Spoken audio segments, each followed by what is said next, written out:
한 회장님이 돌아가시면서 남긴 유언장, 거기에 적힌 딱 한 줄의 주소. 이게 말이죠. 정말 사소해 보이지만 한 가족 기업의 운명을 송두리째 뒤흔드는 거대한 법정 싸움의 시작이었습니다. 오늘은 실제 있었던 판례를 바탕으로 상속을 둘러싼 치열한 전쟁, 그리고 한 남자의 독립을 향한 아주 험난했던 여정을 한번 따라가 보겠습니다. 이 모든 복잡한 이야기의 출발점은 바로 이 간단한 질문 하나입니다. 자, 여러분이 만약 판사라면 어떠실 것 같으세요? 이 유언장 무효로 해야 할까요? 아니면 인정해줘야 할까요? 법이 이 질문에 내놓는 답은 생각보다 훨씬 더 깊고 흥미롭습니다. 이야기의 무대는 우리나라에서 알아주는 꽤 탄탄한 중견기업 대박그룹입니다. 그룹을 이끌던 회장님이 갑작스럽게 세상을 떠나면서 슬픔도 잠시, 남겨진 어마어마한 재산과 그룹의 경영권을 두고 가족들 사이에 보이지 않는 팽팽한 긴장감이 흐르기 시작합니다. 그래도 다행히 회장님께서 직접 쓰신 유언장이 있었어요. 내용은 아주 깔끔했습니다. 그룹의 핵심 사업은 딸에게, 그리고 평생 자신을 도와 함께 회사를 키워온 동생, 그러니까 이 이야기의 주인공인 삼촌 B에게는 아주 알짜배기 자회사, 중소테크를 물려준다 이거였죠. 그런데 바로 여기서 정말 아무도 생각지 못했던 치명적인 문제가 터집니다. 유언장에 적힌 주소가 주민등록상의 공식 주소지가 아니라 평소에 자주 머물던 교회 별장 주소였던 겁니다. 이걸 본 일부 친척들이 이때다 싶었나 봐요. 이 사소한 흠을 놓치지 않고 바로 소송을 걸어옵니다. 이거 봐라, 법에서 정한 요건에 어긋난다. 이 유언장은 그냥 종이 쪼가리일 뿐 전부 무효다. 이렇게요. 결국 삼촌 B는 돌아가신 형님의 마지막 뜻을 받들기도 전에 모든 걸 잃을 수도 있는 절체절명의 위기에 처하게 된 거죠. 정말 긴 싸움 끝에 삼촌 B는 유언장 소송에서 간신히 이겨요. 이제 한숨 돌리나 싶었죠. 그런데요, 진짜 싸움은 이제부터였습니다. 그는 이제 조카의 그늘에서 벗어나 중소테크를 완전히 독립된 회사로 키우고 싶었고, 그의 앞에는 이전과는 비교도 안 될 만큼 거대한 벽들이 기다리고 있었습니다. 삼촌의 목표는 바로 계열 분리였습니다. 이게 뭐냐면 정말 쉽게 말해서 국가에다 저희 이제 대박그룹이랑 한 식구 아닙니다. 남남이에요 하고 공식적으로 도장을 받는 거라고 생각하시면 돼요. 이게 왜 한 기업의 운명을 가를 만큼 그렇게 중요했는지는 곧 알게 되실 겁니다. 삼촌은 이제 독립 준비가 다 끝났다고 생각하고 자신만만하게 공정거래위원회에 계열 분리를 딱 신청을 하죠. 자, 우리 필요한 지분도 다 정리했고 경영도 완전히 따로 합니다. 이제 대박그룹에서 우리 좀 빼주세요. 그런데 돌아온 건 아주 차가운 거절 통보였습니다. 아니, 여기서 진짜 어이가 없는 이유가 나와요. 공정위가 거절한 이유는 바로 타이밍 문제였습니다. 삼촌이 회사를 독립시키려고 주식도 팔고 했던 이 모든 행동들이 국가가 대박그룹을 법적으로 대규모 기업 집단이라고 공식 지정한 날짜보다 먼저 일어났다는 거예요.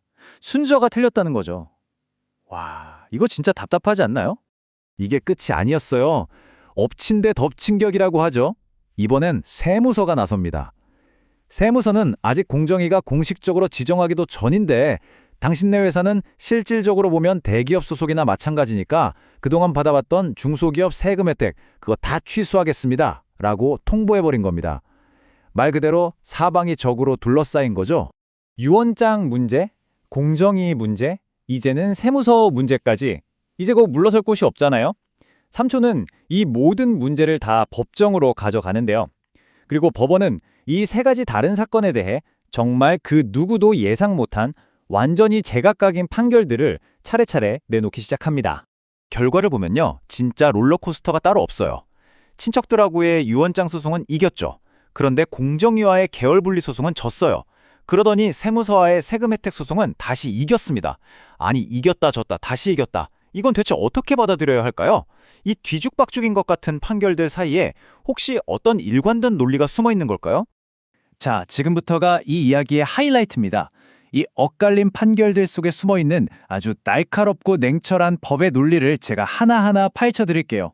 도대체 법원은 왜 이런 결정을 내렸을까요? 우선 유언장 소송 왜 이겼을까요? 친척들은 그냥 법전에 쓰인 주소라는 글자 딱 거기에만 꽂혔던 거예요. 무조건 주민등록상 주소여야 한다고요? 근데 법원은 달랐습니다. 유언의 진짜 목적이 뭐냐? 돌아가신 분의 진짜 뜻을 확인하는 거 아니냐?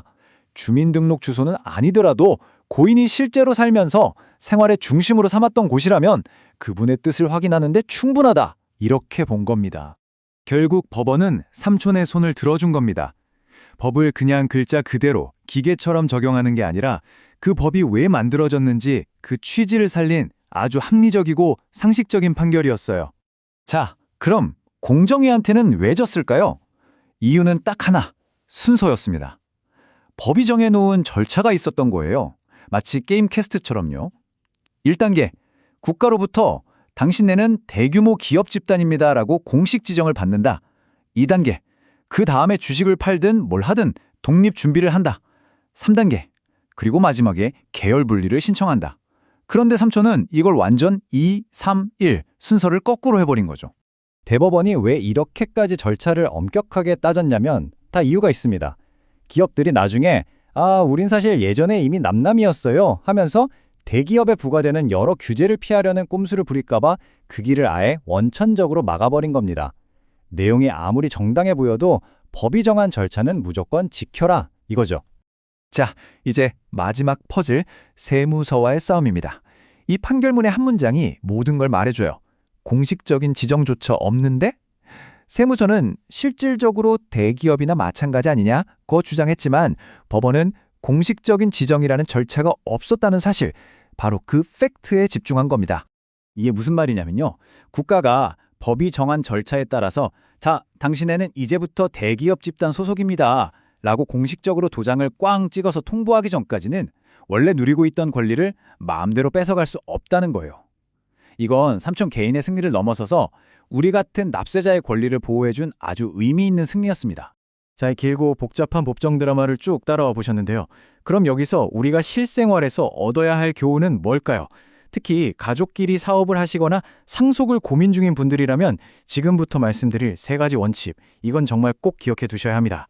첫째, 서류는 완벽하게 유언장 주소처럼 나중에 문제될 만한 건 그냥 논쟁의 여지가 없는 가장 확실한 주민등록상 주소로 적는 게 속 편합니다. 둘째, 시간표를 지배하라. 계열 분리 같은 중요한 일은 선 지정, 후 조치, 이 순서가 생명입니다. 마지막으로 내 권리는 내가 한다. 정부가 공식적으로 통보하기 전까지는 원래 받던 혜택을 절대 먼저 포기하지 마세요. 그럴 필요가 없습니다. 결국 오늘 이 삼촌의 이야기는 우리한테 아주 근본적인 질문 하나를 던집니다. 비즈니스 세계에서 내용의 실질과 법적인 절차가 부딪힐 때 과연 무엇이 우선일까요? 이 사건은 때로는 그 내용, 즉 실질이 아무리 옳아 보여도 법이 정한 절차를 이길 수 없다는 걸 아주 명확하게 보여주죠. 여러분은 어떻게 생각하시나요?